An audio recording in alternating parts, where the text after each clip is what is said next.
Hello friends, Akshara Singh Kolkata गई हुई हैं और उनका वहाँ पे प्रोग्राम हो रहा है। आप इस वीडियो में देख सकते हैं।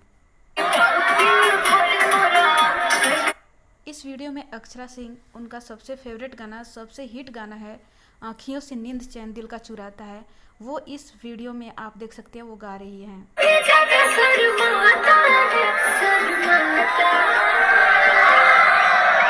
अगर आप भी अक्षरा सिंह के फैंस हैं तो नीचे कमेंट बॉक्स में अपनी राय ज़रूर दें और ये भी बताएं कि ये उनका जो प्रोग्राम है आप सबको कैसा लगा।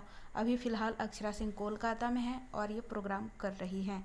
अक्षरा सिंह ने खुद इस वीडियो को अपने इंस्टा अकाउंट पर शेयर किया है और उन्होंने कैप्शन में भी लिखा है कि हमारी उम्र तुमको लग जाए।